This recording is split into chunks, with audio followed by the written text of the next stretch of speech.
বছর দেড়েক আগের কথা, বাংলাদেশ দল দ্বিপাক্ষিক সিরিজ খেলতে যাবে ওয়েস্ট ইন্ডিজে। তার আগে চলছে 2024-25 এনসিএল। উইন্ডিজ সিরিজের শুরুটা হবে টেস্ট সিরিজ দিয়ে। তার আগে জাতীয় দলের ক্রিকেটাররা কম বেশি সকলেই খেলছিলেন এনসিএল-এ। আর এনসিএল এর তৃতীয় রাউন্ডে কক্সবাজারে মুখোমুখি হয়েছিল খুলনা ও সিলেট ডিভিশন। এই ম্যাচ চলাকালীনই ঘোষণা করা হবে ওয়েস্ট ইন্ডিজ সিরিজের জন্য বাংলাদেশের টেস্ট দল। সে সময় নির্বাচক আব্দুর রাজ্জাক রাজও উপস্থিত কক্সবাজারে। আর নির্বাচকের সামনেই সেদিন কক্সবাজারে ডাবল 100 হাঁকিয়েছিলেন অমিত হাসান। কিন্তু অমিতের সেই পারফরমেন্স সবার নজর কাড়লেও শেষ পর্যন্ত জাতীয় দলের ডাকটা আসেনি এই ব্যাটারের। সেবার এনসিএল এর অন্যতম সেরা ব্যাটারও ছিলেন তিনি।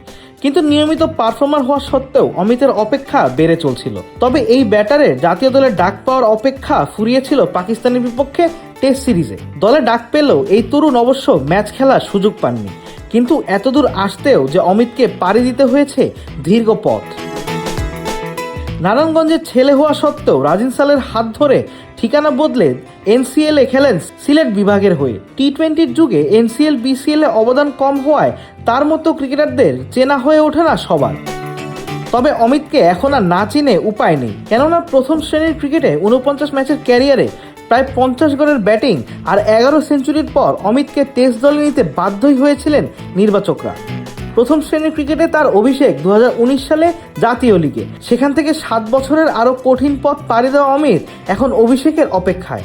সব ঠিক থাকলে রবিবার জিম্বাবুয়ের মাটিতে টেস্ট ক্যাপ মাথায় পড়তে পারেন অমিত। 5+ স্টার রেটিং প্রাপ্ত দেশের সর্বোচ্চ বিদ্যুৎ সাশ্রয়ী ওয়ালটন এসি স্মার্ট কমফোর্ট এখন নেক্সট লেভেলে। তবে অমিতের এতদূর আসার পেছনের গল্পটা শুনিয়েছিলেন রাজিন সালে। হান্নান সরকার ও রাজিন সালের হাত ধরেই অমিতের উঠে আসা। তবে নারায়ণগঞ্জের ছেলে হলেও সিলেটে খেলা এই ক্রিকেটারকে অনেকেই সিলেটের দত্তক সন্তান বলেও ডাকেন। সে ইন জেনারেলি আসলে আমাদের সিলেট ডিভিশনের না, বাট আমরা মনে করি সে সিলেট ডিভিশনের, কারণ সে নারায়ণগঞ্জের। তাকে সকলেই টানতে চায়, বাট যে সিলেক্টররা যারা আছেন তারা তাদেরকে অ্যাপ্রিসিয়েট করে, তাদেরকে ধন্যবাদ জানাই যে তারা আমার কাছে আমার ছায়াতে রাখতে বলেছেন। কারণ তাকে যেহেতু আমার এতদিনই কাজ করছে, একজন গত 5 বছর ধরে সে আমার এতদিনে কাজ করছে এবং মাশাআল্লাহ ও ভালো পারফর্ম করছে। যখন আমার মনে আছে আমি যখন খেলা ছেড়ে দিই তখন ওই বছর আমি কোচিংয়ে চলে আসছি সিলেট ডিভিশনের হেড কোচ হিসেবে। তখন আমাদের একটা প্লেয়ার দরকার ছিল। তখন হান্নান সরকার আমার বন্ধু মানুষ, ও তখন 19-এর কোচ ছিল, সিলেক্টেড ছিলেন। তখন আমি ওকে বললাম যে আমার একটা ব্যাটসম্যান দরকার। তখন ওকে বললো যে ওকে তুমি দেখতে পারো।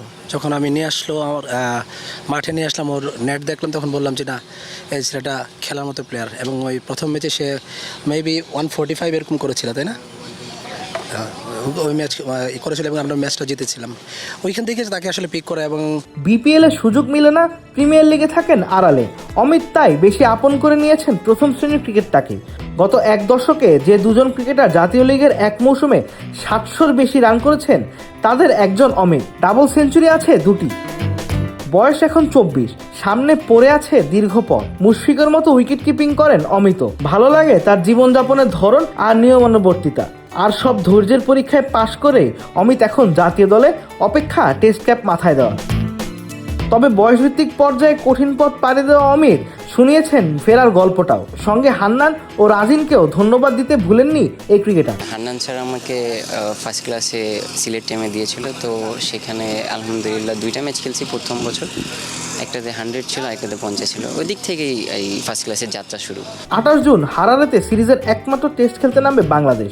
আর সব ঠিক থাকলে এই টেস্টে অভিষেক হতে পারে অমিতের। আর তাই যদি হয়, অমিত অবশ্যই চাইবেন নিজের অভিষেকটা রাঙাতে। আবিদ মোহাম্মদ, ক্রিক ফ্রেন্ডজি।